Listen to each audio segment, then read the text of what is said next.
Warp Core Breach, Episode 25, The Golden Cores!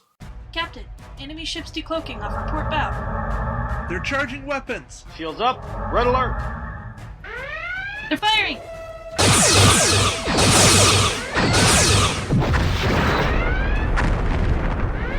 Containment failure detected.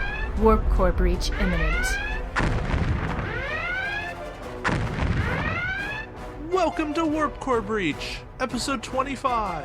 On this episode, Nick and David present the Golden Cores Award Show, minus the musical number.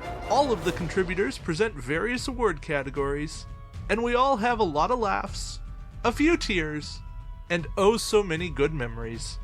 Oh. Warning. Warp core breach detected. I'm David Montgomery, and here's my co-host, the Commodore Statler, to my Admiral Waldorf.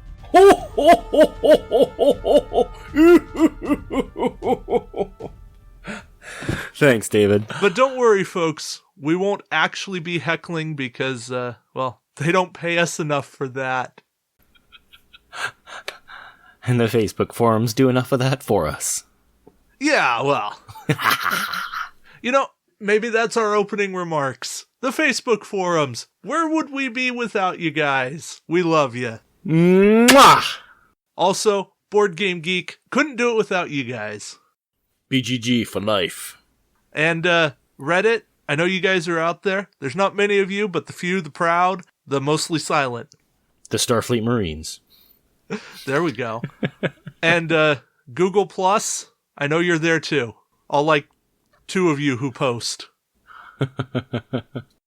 If I've missed you, I'm sorry. Let me know where you post. Let us know where you hang out. We'll be a part of it. Let's connect. No, that's a Microsoft thing. Yeah. I just gotta give you a bad time. I am playing up that Waldorf thing. Well done! I'm not old enough for that old man voice, though. Hey. I could do it when I was 12, when I was 9, when I was this many. I'm holding up 3. I was just thinking you were holding up 3 fingers. Hey. So, what do you say we kick this show off with a bang? A figurative bang, not a literal one. You can put the dynamite away, I'm sorry. Acme Dynamite? Yeah. Taking out Roadrunners? All right. For something as awesome, as powerful, and as hopefully timeless as Star Trek, one of the things that comes up quite often in discussion is whether or not something is thematic. And what that means is something that holds true to the story, how it would play out, and the feel of it in general. So our first award of the day is for most thematic. Good evening, ladies and gents. I'm not Picard, and I'm here to present the Breachy for most thematic card. The nominees are Cryogenic Stasis, Dishonorable Tactics, Gorma Dread, Stalking Mode, and Unremarkable Species. It's a very competitive category, as I'm sure you can imagine, but the Breachy goes to Gorma Dread.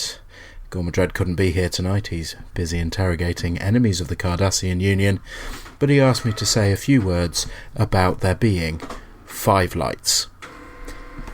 All joking aside, Gorma Dread is a fantastically thematic card.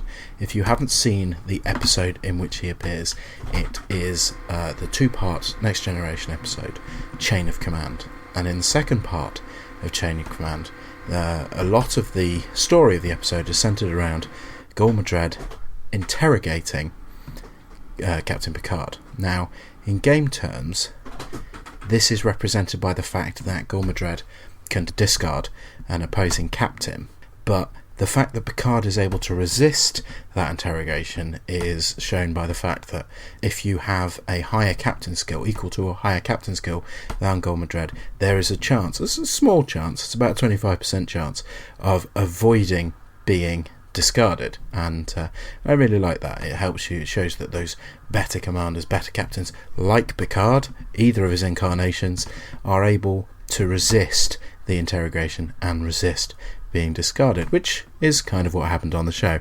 And for that reason, Gormadred is a genuinely deserving winner of most thematic card. Thanks for listening. I'm not Picard. Admiral, we're picking up a pirate broadcast coming from Celtris 3. That's highly irregular, but put it on audio. Tell me how many lights you see. How many? How many lights? This is your last chance. The guards are coming. Don't be a stubborn fool. There are 4 lights! Well, that was certainly interesting, to say the least. I guess congratulations to Gormadred for being super thematic and interrogating prisoners of war. For living up to our expectations of you. There we go. I'm not sure whether to send the award to him or try him for improper prisoner techniques. I figure we could always send him, a dozen rotten taskbar eggs. Oh, that would work. Yeah. Mm-hmm. We'll package the breachy with it. Sounds good. Maybe we'll have the replicator put one inside one of the eggs. Oh, even better. It's a surprise. Yeah. Like those highly sought after Kinder eggs. Oh, even better. Uh-huh. One of the great natures of Star Trek Attack Wing is the competitive nature, that drive to be better, that will to overcome your challenges, to defeat your opponent. And what results from that, other than the pride of a fight well won? That's the prize ship.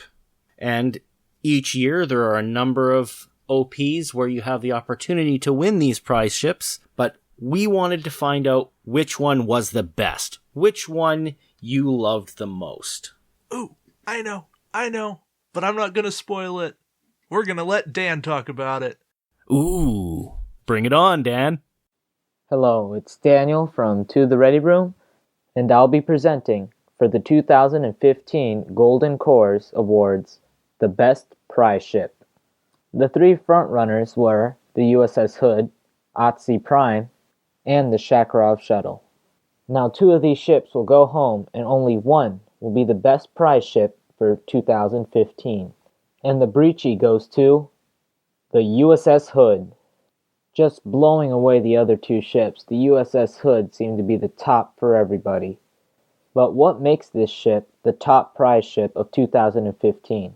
Well, it all comes down to the upgrades. William T. Riker rolling the extra defense die and converting.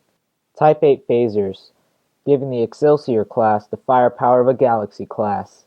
Systems upgrade, giving any of your ships a tech slot. And an extra shield. The Federation were always on the top for factions, and Mirror Universe were probably second, and the only ones that could really challenge the Federation. And when this prize ship came out, it gave the Federation extra attack dice, defense dice, and shields. And even another Excelsior class. Is that not good enough? Then have quality with your evade dice with Robert DeSoto. And the Hood even has a usable named ability.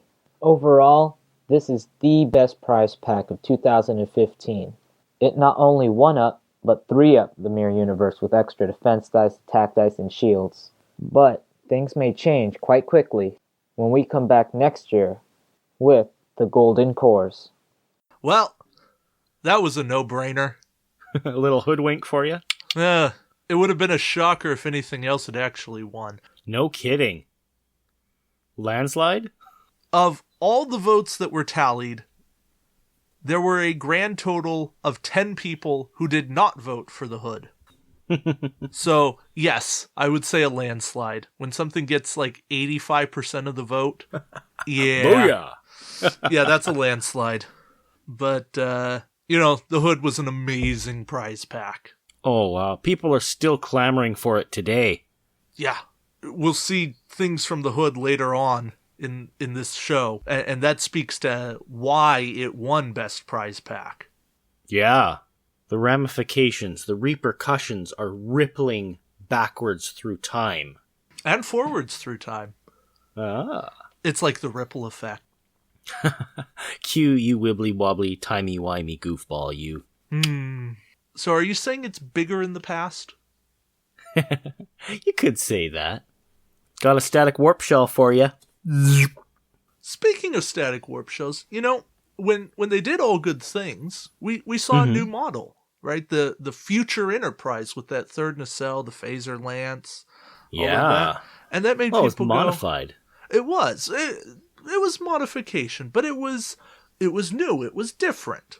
Mm-hmm. And they start making you think and go, what else could we see? What else is out there?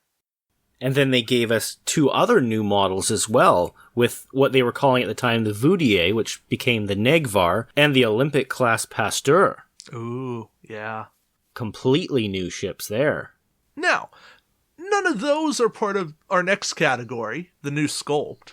But a tease nonetheless. But there's some really good things in this category, so we're going to toss it over to Aaron and let him tell you what's there.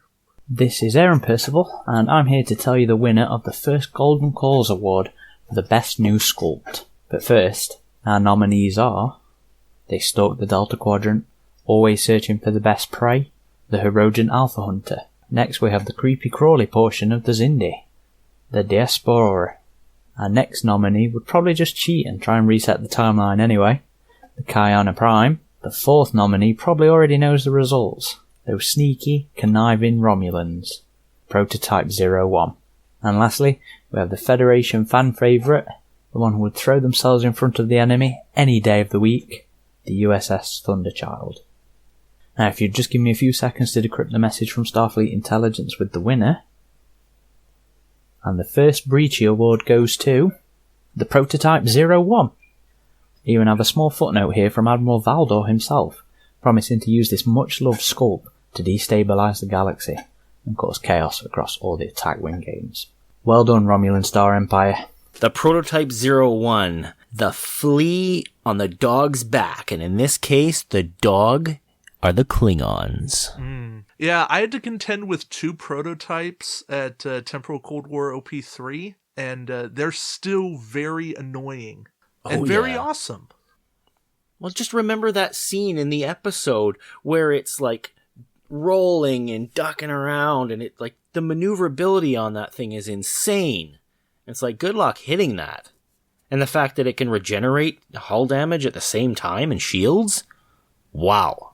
Well, it's regeneration without losing an attack, which is even better. Yeah, reaching back a little bit in our timeline, we got a little bit of MC Hammer. Can't touch this. Dun-na-na-na, dun-na, can't touch this. Yeah, when that prototype came out a year ago, almost to the date of release from this episode, I was pleasantly surprised at the detail that was in that model. Oh yeah, absolutely. You know, it was one of the first ones where I'm like, oh, this is different than anything they had in Tactics. This is an awesome looking model, and it's showing that they can do really cool things. Yeah, it was a unique take. It was something different than what we were used to. Like, even the Fina Prime, which doesn't hold to the usual design conventions of Star Trek that we're used to, it still had, like, the bridge, the nacelle, pseudo-bit, and wings of a sort. You could stretch your imagination a little bit, and it would still fall into relative place. But the Prototype 01, the drone, the flea, the other bug, was completely different in almost every way from what we were used to. And getting that on the table is exciting. Yeah, and the fact that it's still a playable ship makes it all the better. Absolutely. Despite the restrictions that might make some people cringe, it actually adds to its character and doesn't really take away from its ability to perform on the table. Well, and it's because you have that really cool ability with Garib as your captain, where you can make him basically whatever skill you want to. Mm-hmm.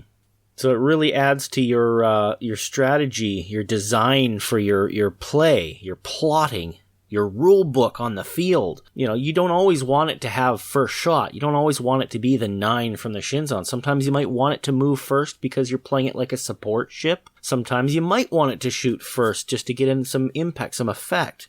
That's really up to what your strategy is, and it gives you so many options, really, with just the one captain. Yeah, I love it. Mm-hmm. But all that praise does have to lead us to something else, something a little less desirable, something a little less prime. Worst prize ship. Oh, so you're telling me it's time to hand out a leaky? Yeah. Coolant leak! Hmm. Yeah, these things tend to lead to warp core breaches because you can't handle the containment. She can't take much more of this, Captain. She's gonna blow. As we all know, sometimes prize ships just aren't the things that you want to win. Like, you're happy you've won them, you just don't want them. It's those interrupted moments where you go, yeah, yes, got it. Oh, right. Yeah, okay. But hey, I got it. It can't all be pearls.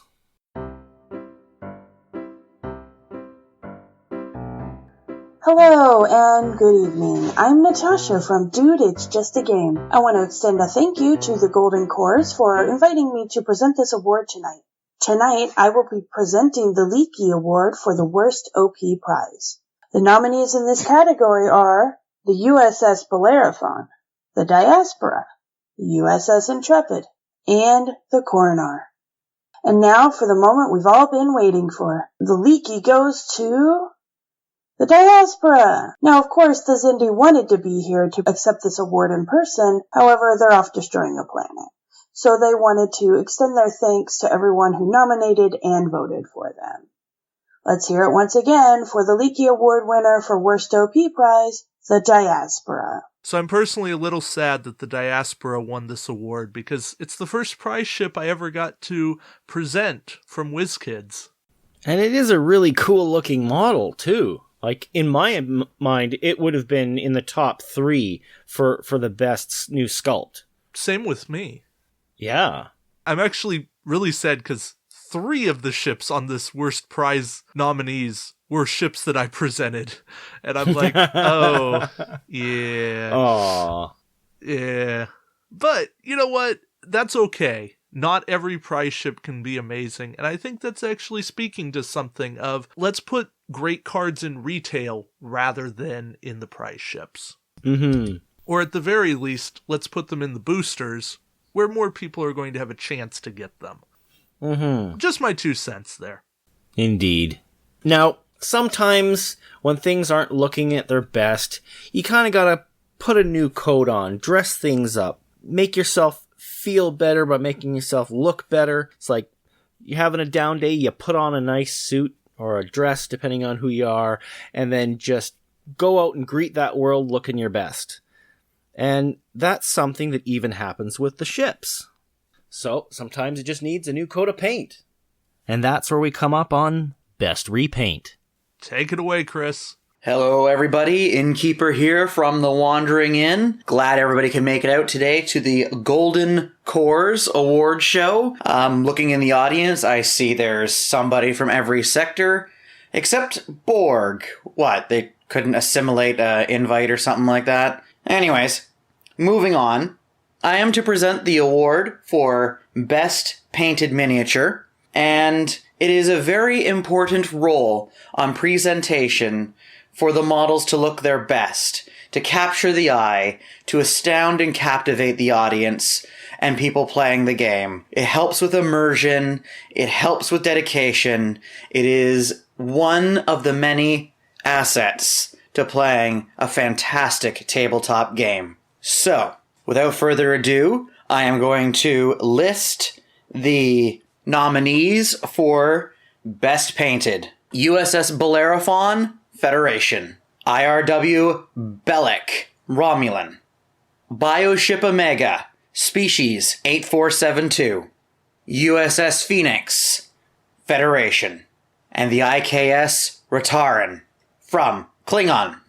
The winner of the Breachy for Best Painted Sculptor is Bioship Omega, Species 8472. Congratulations. And hopefully we see you on the front line soon, facing off our Borg friends. Please don't destroy us. Well, you know what they say. If you can't beat it, paint it gold. Bling bling, know what I'm saying? It's actually kind of cool that gold beat silver, beat clear, beat worn, torn, weathered look. Yeah, recently actually took one of my extra Maquis Raider models and painted it solid gold bling. Ooh. Just for kicks.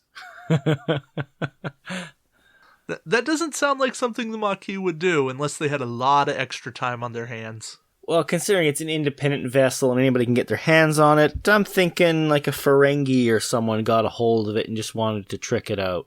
Nunk's Raider? Yeah. Sounds about right. Yeah, or Quark's brother, the one that owns a moon. Right. That seems Gala? right. Was it Gala? I think so. Hmm. We'll say it is. Say it with confidence. Yeah. That's how you make it work. Well, no, that'd be his cousin. Duh, Rom's brother. Oh. See? Oh, sorry.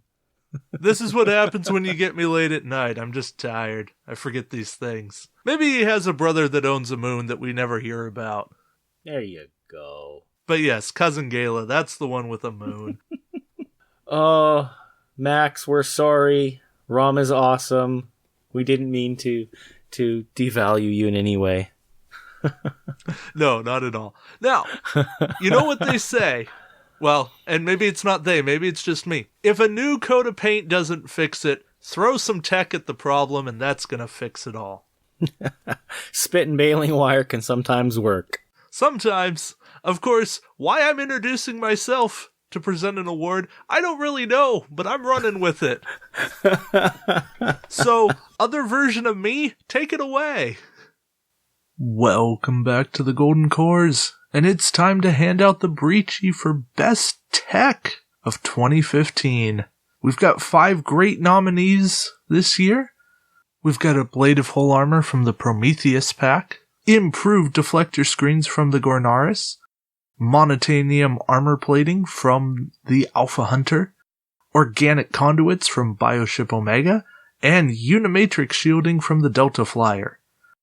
It was a very close vote, and it came down to a 2-horse race between improved deflector screens and Unimatrix shielding, but in the end of the day, the Breachy goes to improved deflector screens!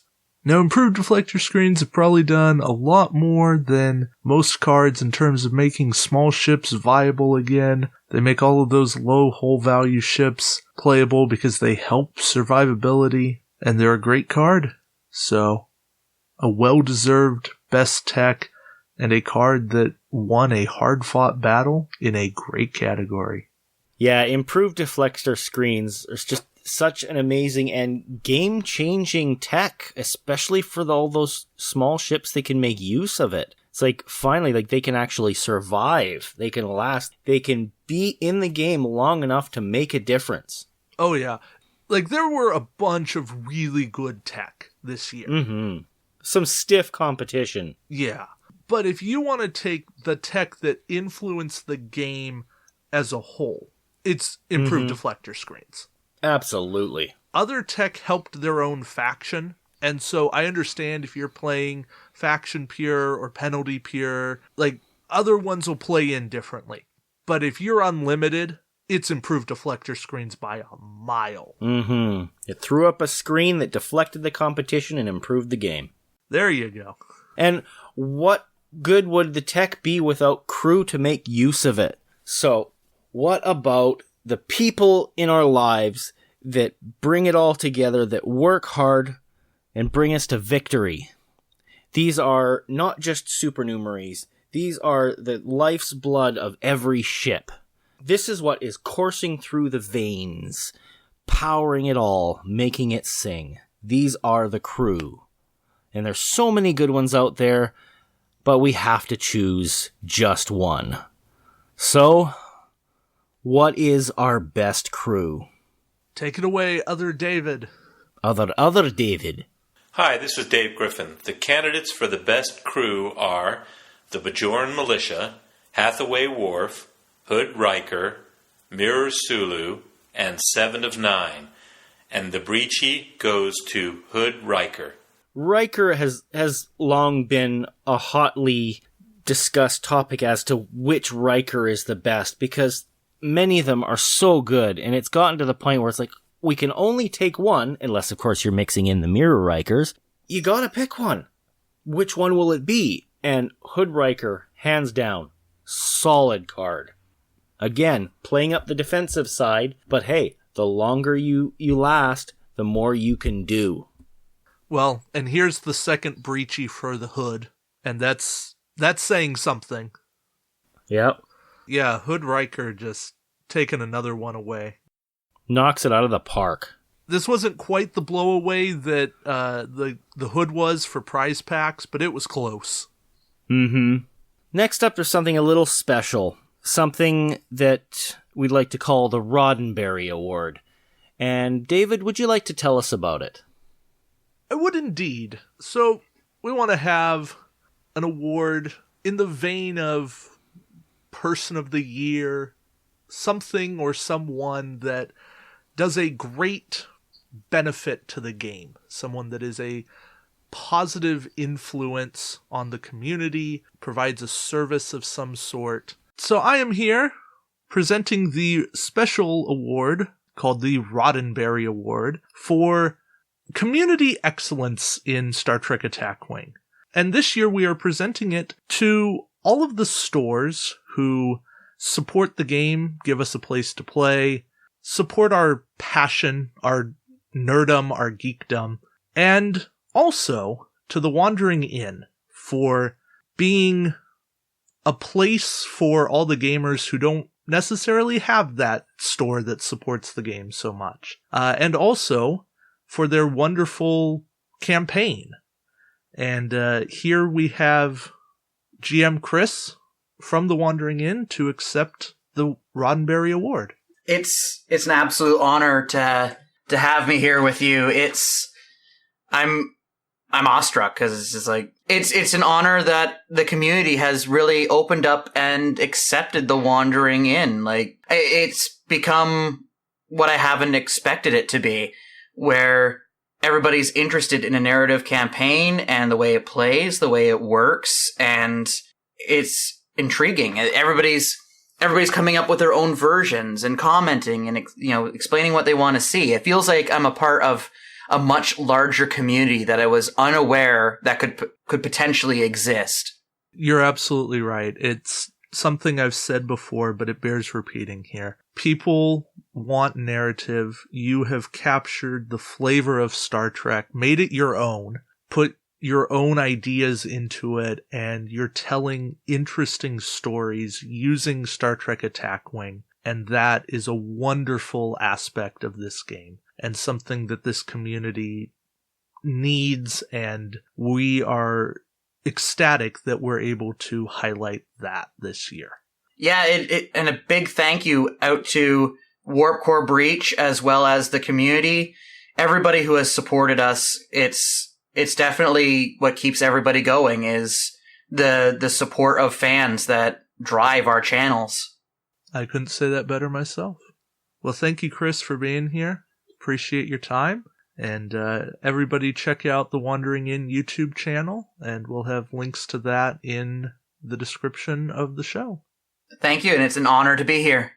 That wraps up the first half of the awards, and now it's time for the musical interlude. No dancing sharks, we promise.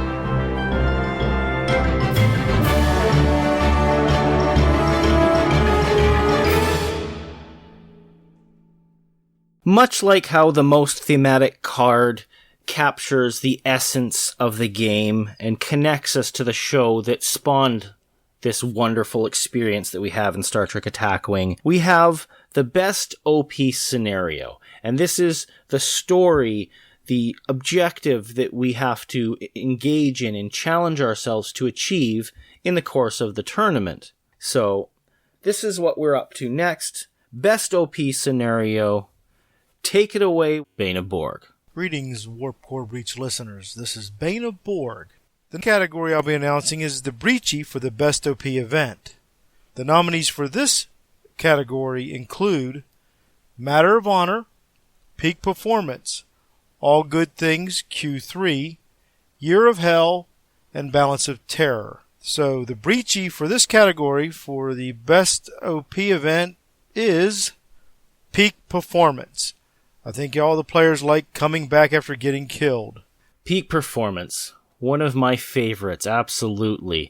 One that gave us an opportunity to put the game on its edge. Try something completely different from what we were used to. Unlimited spawning. The cat came back the very next day. Spot thought he was a goner, but he came back. He just couldn't stay away. Yeah, this one was super duper close. Balance of Terror was right on its heels. And I mean, between those two, those are like right there. Those are great OPs. Yeah, like in the beginning, I was hard pressed between like Arena and Tholian Web because they just felt so rich with different style of play for the game. And then I had to think about it. And I got some other perspective, and then that's when Peak Performance hit me. Yeah. Well, and then you realized Arena and Tholian Web were 2014 releases. Oh, yeah, but I know, that was just reflection. Oh, yeah. No, I understand. Because, you know, thinking of the category in general, those are the ones that really came to heart for me. And then having to push forward into 2015, that's when I had to settle on none other than Peak Performance. I do have to say, 2015 may go down as the year of really good OP. Because the 5 that were nominated, plus a few out of Temporal Cold War and another 1 or 2 out of Q, like, there were really good scenarios and none that were terrible. Well, QOP1, I think, might fall into that category. It was messy, but it was still thematic. Yes, I will agree with you on that one. If it was most thematic OP, it would be in the tops for that concept. But as far as best OP, I don't think I could quite vote for it in that regard. No, I understand. It's probably not one that any of us would voluntarily choose to play again, but it's when you sit there and you go, I get where they were going, and as annoying as it was to play, I still had fun upon reflection. Oh, absolutely. How very Q. Yeah, Q was a jerk. That was the takeaway there. I think everybody got that one. Yeah. All right. Well, speaking of Q, Q Continuum became a faction this year. Indeed. Of a sort. Well, they became a faction without a ship. Yeah, we got that faction order, or the initiative. We got the initiative list that included Q faction, only for us to realize partway through, wait a minute, initiative's based on ship, and they don't have a ship. So, a little bit of backpedal, a little bit of timey-wimey erasure, and it never happened. Yeah, but Zindi became a faction this year. And so now we have the award for the faction that benefited the most from 2015 awards or improved, or a faction that gained from releases this year. The faction that came away from 2015 far better than when it had entered. Smelling pretty. And no, that's not Axe body spray. I guess that automatically disqualified Klingons. Yeah, they're pretty rank. Yeah, and probably the Dominion. I don't know. The Breen smell pretty clean in their, refrigerated, hermetically sealed suits. Yeah, but Jem'Hadar, yeah. They're genetically engineered. They're probably perfect. I don't even know if they even have sweat glands. Okay, Cardassians. I got you there. Yeah. You can't argue for Cardassians. There we go. All right. With all the eggs they eat. Oh. And root beer. Ooh, root beer. Tickles the nose. All right. We're getting silly here. Walton, save us. Good evening, ladies and gentlemen. This is the Faction Report, reporting today about the most improved faction from the 2015 releases. As you can imagine, there are a lot of cards, a lot of ships involved in this award, but the nominations are Federation, Independent, the Mirror Universe, Romulan, and Species 8472. The winner is Federation, in a move that perhaps surprises no one. This award, obviously, it takes into account the starting point of a faction before this year's releases, but also the collective value of all of the releases together. I really get the feeling that Federation benefited because they just have so many upgrades and so many ships that they have the variety and the flexibility to do a lot of things that the other factions can't. Romulan's benefited a great deal from releases like the Hakona, and Species benefited a great deal from those 1 or 2 point upgrades that came in the reinforcement brick. But the Federation just simply have the best ships, the best training, and the best crews, and that's what Fleet Admiral Shanti said to me when I spoke to her all, earlier today. She said she hoped that she could continue to train the best crew, and that the Utopia Planitia fleet yards would continue to put out the best ships, and the Federation would continue to be a force for good in the universe. Thanks very much. That's the Breachy for Most Improved Faction. Was there any surprise? Did anybody not have an idea that the Federation would take it all home here? Well, I think you kind of knew they would, but a lot of us were hoping they wouldn't. Mm-hmm. Like, hey, we love the Federation. Most Star Trek fans do, because that's been the focus of the shows and the movies. But we all have our passions. We all love the other more intriguing, different, unique, funky factions that we get to play with. The great thing now is that everything's wide open. Mm-hmm. Yes, I'd say Federation are in a great position, but it's not like things were at the start of the year where it's Borg, Borg, Borg, Borg, Borg. Borgity, borgity, Borg, Borg, Borg. There we go. You take the captain and an inapprove, you put an inapprove in the captain and you get a Locutus. Wait, you forgot about the drone tokens. You're the drone token in the gun, the ferny, and the he, the bird, and the ship, a battle, and the boom, and the boom. Wait, what about the spin, and then the range only going out to 2? Oh, the nerfing of the berg. There we go. Hey, speaking of the nerfing of the Borg, we got some weapons this year. All right. Best secondary weapon. Best shooting gallery in the West quadrant. And the Alpha, the Beta, the Delta, or the Gamma. Probably not the Gamma. Yeah. But that's okay. Hi there, everyone. This is Tucker, formerly of State of the Federation, and currently sometimes of Battle Station. David asked me to be a part of the Golden Corps to present the Breachy for Best Weapon. Before I do that, I just want to take a second to say something to WizKids. I think that this year, 2015, has been the year of the weapon because, WizKids, this is the year you guys did a fantastic job with making the weapons slot relevant and interesting. All of the contenders on the nominees list are great choices that fill different slots and different builds, but everything from aft torpedo launcher to arsenal has been very good and very interesting and very fun to build with as well. It gives a lot of options to a lot of different ships that didn't have them before, and it makes me actually look at weapon slot a lot harder than I used to. So let's go ahead and get down to the business of awarding the Breachy. So the nominees for the best weapon Breachy are Chronoton Torpedoes from Kiana Prime, Disruptor Pulse from the IRW Hakona, Type 8 Phasers from the USS Hood, upgraded phasers from the USS Lakota, and weapon ports from Nunk's Marauder. And the breachy goes to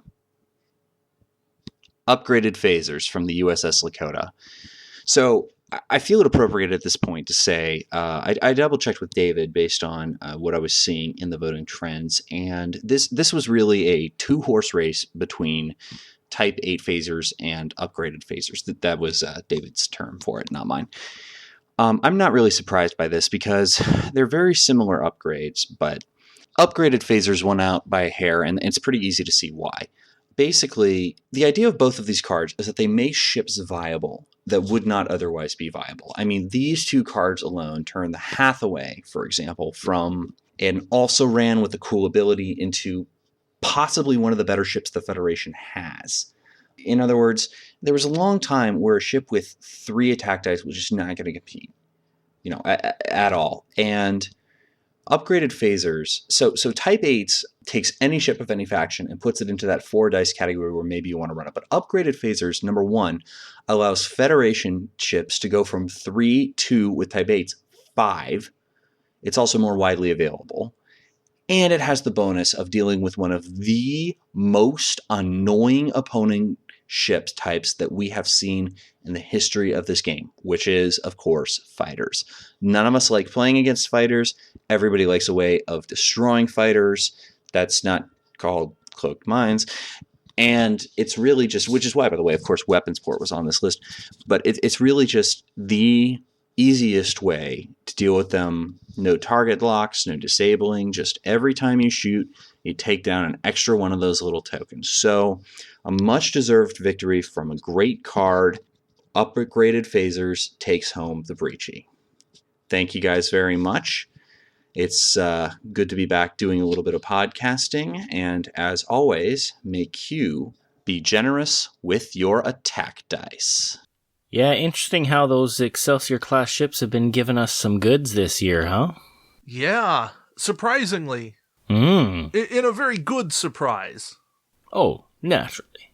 And of course, upgraded plus Type 8s. That's what all the cool kids are running these days. Yeah. Starfleet's Binford brand. More power. That takes talent. Speaking of which, best talent. This is the ace in the hole, the card up your sleeve that the captain whips out at the right moment to take advantage of a situation.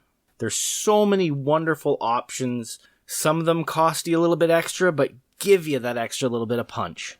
So, what is 2015's best talent? Hello, this is Steven Stott from Ready to Play Gaming down in Columbia, South Carolina, and it's my honor to present the nominees for the talent portion of the 2015 Golden Cores. The 3 cards all come from the same faction, interestingly enough, the independent faction. We have Lure, Stalking Mode, and Full Stop. All of those are excellent talents, but the winner is Stalking Mode from the Herodians. Carr from the Herodians was supposed to receive the award, but he's not here, so I'll have to accept the award on his behalf. He did send a communique letting you know that he is hot in pursuit of good prey hunting of the Dauntless and also the Gav Roach to make sure that they're not competitive again next year. Well, congratulations to those hardcore Herodians. This is Steven Stott from Ready to Play Gaming down in Columbia, South Carolina, hoping all your hits and evades are good dice rolls. Have a great day. Ooh, those pesky Herodian. Hunter versus prey. And Stalking Mode works really well as a talent, especially for Carr, because it ties right in with that captain. Mm-hmm. Helps to ensure that his ability actually kicks in, reducing your target's captain skill. Yeah. And giving you a double attack bonus. Stalking Mode even works with Golma Dread. Indeed. Ooh. Now, one of the challenges, of course, is with the fleet captains retiring, you can no longer get Stalking Mode for free. It's a pricey upgrade. It's not cheap. And it does cost you the action to trigger, but I still see the value in it. I could predict that a lot of people will still be playing it going forward. Yeah, and that's what the people are telling us here by naming it their best talent. It's, hey, we'll pay the points to have stalking mode. That was 2015 for you. We'll see what 2016 has to hold for it. All right, we're getting down to the last 4 awards now, so this is where you're getting into the real meat of the award show. Yeah, this is like Best Actor, Best Actress, Best Motion Picture. We're hitting you hard and we're hitting you fast with the tops of Star Trek Attack Wing. So, one of the big categories, Best Ship. Now this is named ability, stats, dial, arc, basically everything that makes a ship and the reason you want to fly it. And wasn't it Kirk that said, all I ask for is a tall ship and a star to steer her by? Sounds right to me. So, we've got the tallest of the tall ships and the brightest of the bright stars to steer by. Maybe even the odd supernova. Hello players, John from The Would Be Nice is here to present the Golden Corps' best name ship of 2015. The last thing you want when flying through space is a leaky ship. You don't want to be expelling your gas all over the place, especially during a match. So we're going to focus on those ships you'd want under your command. There was solid competition between the nominees this year. We have ships with good abilities, ships with good stats, and ships that look good. And looking good's important because we all know flames make things go faster, and you should totally paint flames on the winning ship. This year's nominees represent 4 factions and brought something to each one. The nominees are, in no particular order, except alphabetical, Alpha Hunter, the IRW Hakona, the USS Hathaway, the USS Prometheus, the Reklar, and the USS Thunderchild. And the breachy goes to... Wait, maybe a breachy ship is actually worse than a leaky ship. Oh, the winner is the USS Prometheus. Wow. The Prometheus. That one I would not put one bit of challenge on. It has long been my favorite ship for not only the fact that it's a cool ship that can separate into 3 pieces and got a bunch of nacelles and all that, and how it was presented in that Voyager episode, but all that aside, the fact that it's got a great loadout option for you. You've got 2 tech, 2 weapon, 2 crew, great stats. You know, it's just a perfectly well-rounded ship. And I've said it before, I'll say it again. It is the ultimate foundation for building a fleet. It can take anything just about. Yeah. I certainly like the Prometheus. It's a very solid ship and it makes you go, okay, now we're cooking with gas. Things that make you go, So, now the question is, it's one best ship. Can it win best retail pack? Yeah, but before we get there, we've got to cover their worst retail. Oh, it's time for another leaky. Oh! Greetings, Warp Core Breach listeners. This is Bane of Borg. But first, a little bit of coverage of the remarks being made by the Borg. Apparently some Borg members were not happy, feeling a bit excluded, and maybe some racial overtures are being made by the Academy of Voting Warp Core Breach contributors. Ultimately, it was pointed out to everyone that the Borg are made up by all the races, so in effect are very well represented. So just wanted to let you know that since this statement was released, the rhetoric has ceased. Now on for the awards. First, I'll be announcing the Leaky. The nominees for this category include the Donorius, the Pastor, Scorpion, Talvith, Tholia 1. The Leaky goes to the Tholia 1. This 16.2222 near useless ship got everybody's hate or love for being the worst. Tholia 1. Alas, poor Tholia 1. We knew you when you came out previously as an OP prize for Tholian Web. This one just fit so well, given the fact that we basically already had it. So it didn't really contribute much new to the game. And that's why I think, hands down for me, it took the worst retail pack. Yeah, 3 new cards just wasn't enough to do it. Yeah, and they weren't even epic cards by any stretch of the imagination. Nope. some playable cards, but just granted. Not enough. Yeah. And maybe a little less publicized is the Borg nerf, the Tholian nerf, where even the captain's ability, the whole nature of the Tholians just got shut right down by Worf. Yeah. It's like, oh, the whole intent of the sub-faction of Independent, the race itself, completely useless. Mm-hmm. But hey, when it came to peak performance, I got to fly a Tholian fleet to victory. Well, there you go. So not all was lost. Yes, they did get their day in the sun. Sadly, it was just one day. Yes, indeed. The sun sets on Tholia. Well, we're down to our last two, David. Only two left. So we've got Best Captain. You know, those people you put in charge of the ships. Mm-hmm. Make us go.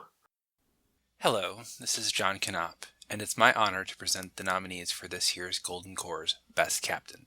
So much goes into selecting the right captain for your vessels. And though it'd be difficult to go wrong by choosing any of the nominees to captain your fleet, sadly, there can only be one superbly epic captain worthy of a coveted Breachy Award.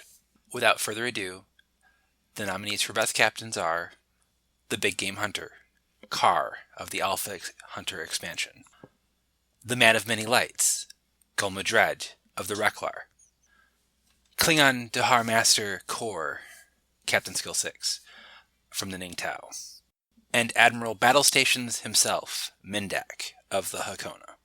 And the Breachy goes to Carr, the Big Game Hunter. Awesome. Unfortunately, Carr is far too busy seeking worthier prey, probably utilizing stalking mode and intercept course to make Picard 9 tremble. But if he were here with us, I think he'd be pleased that his exploits have spread fear and respect for he and his fellow hunters. Godspeed, Captain Carr. You put the hero in Hirogen. Now, there's definitely been some excellent choices for Best Named Captain of 2015. And was it close, David? Was it a tight race? It was. Carr separated himself just enough at the end there. But, yeah, Gul Madred was hot on his heels. I guess he must have played stalking mode on Madred and lowered his captain skill. Yeah, that does seem right. So he got that double advantage over Madred, preventing him from making use of his own ability. You know, there's nothing wrong with Carr whatsoever. Fantastic independent captain. Great captain skill. Reasonable price. Awesome ability. Just wow. Well, and the double elite talent. That's the winner. Absolutely. That's a rarity. Yeah. Now, if only Independent had an admiral, Carr could be even better. Ooh. Oh, that would be something. Yeah, because we had the fleet captains where you could get a +1 to captain skill with that. But having an admiral would just take over. Fill the void. Carr, definitely a good recipient, and that makes 2 breachies for the Alpha Hunter. Mm-hmm. Maybe they can make it a third with Best Expansion. So, while we're on that field, we're heading into our Best Retail Expansion. Hey, we get to do that! Hey! It's our turn! We get to present the Breachy for Best Expansion. And with Best Expansion, it's not just ooh and ah or one thing or another. It's everything. It's the whole package. You know, you've got your ship, which is the model. You've got the ship card with the abilities, the stats. You've got your captains. You've got your talents, your tech, your crew, your weapons. The whole kit and caboodle. All together, all for one for all.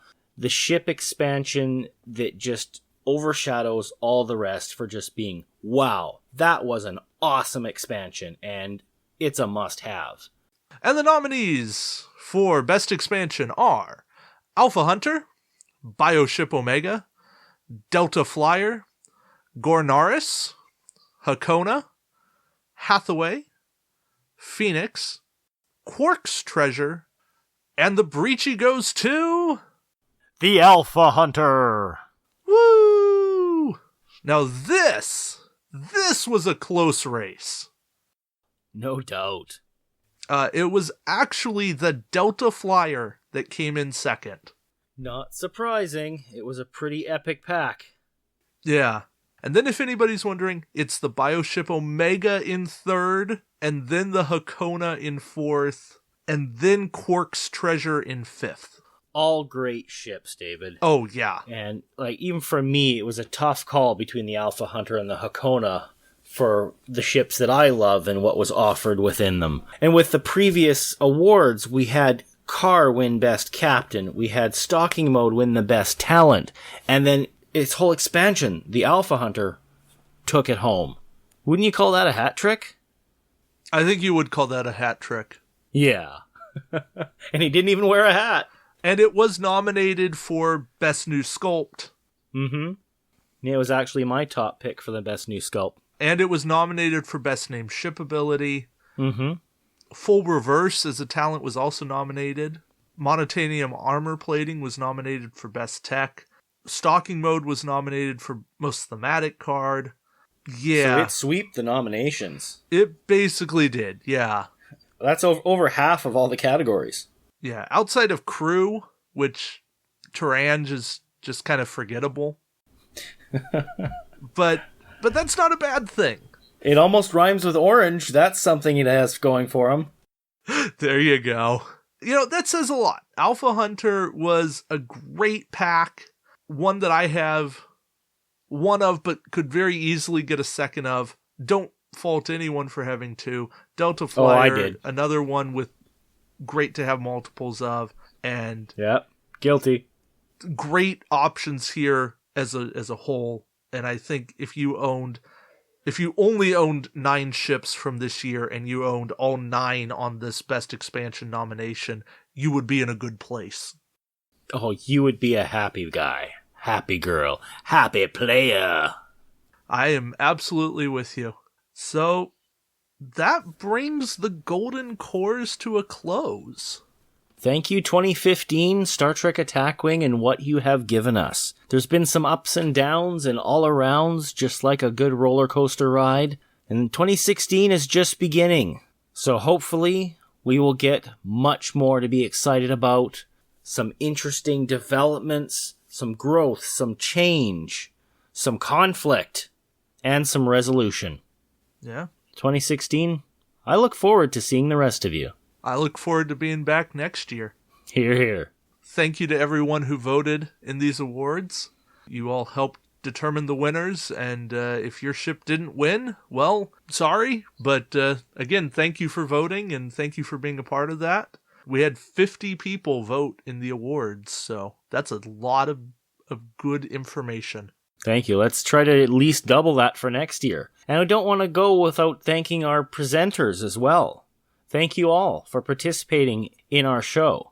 We couldn't do it without you. And of course, if anyone is interested in being part of the nominations for next year, we're thinking way ahead at this point, but let us know now and we'll put you on a list for when nomination season comes around. As this was our first inaugural award show for Warp Core Breach, it was a first attempt. It was right out of the gate. We'd like to hear what you thought about it, how you might improve upon it, what you'd like to contribute to it in the next year. We want to hear from you, because we're all about improving. We're all about growing, learning, and becoming the best we can be. Yes, I can tell you with absolute certainty that next year we will have a Best Admiral award. That's what I was getting at, absolutely. That one just kind of slipped through the cracks. It was a late add to the game as well, so, it took time for them to grow into it as the developers, whiz kids and all. Yes, but we'll make it better. Everything will improve for next year. And we'll be off next week, recovering from the award show and allowing Nick and myself to do some other projects that we have in the works, but we'll be back in 2 weeks with a good, strong episode, so looking forward to seeing you all then, having you listen to us, and thank you again for listening. Getting over our Star Trek hangovers, getting drunk off the fun of it all. Right, because after the awards show, half the fun is the after party. Oh yeah. Raise the roof. Extend the shields. I think the party is in the Delta Quadrant at the Hirogen headquarters. Well, Warp 9 engage. In the meantime, let's all head to 10 forward. Drinks are on the captain. That would be Carr. Warp core breach in 10, 9, 8, 7, 6, 5, 4, This is Nick. 3, And this is David. 2, Ejecting the 1. core. Warp core ejected. Warp Core Breach is produced by Nick Norris and David Montgomery, with additional content from our contributors. Our computer is voiced by Corinne Donnelly.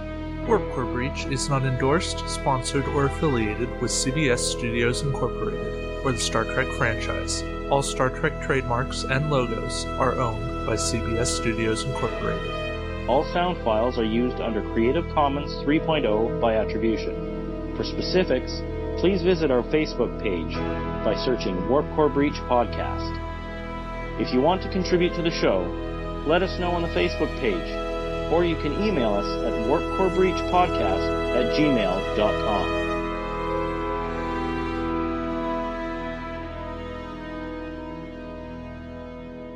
Running down from the booth.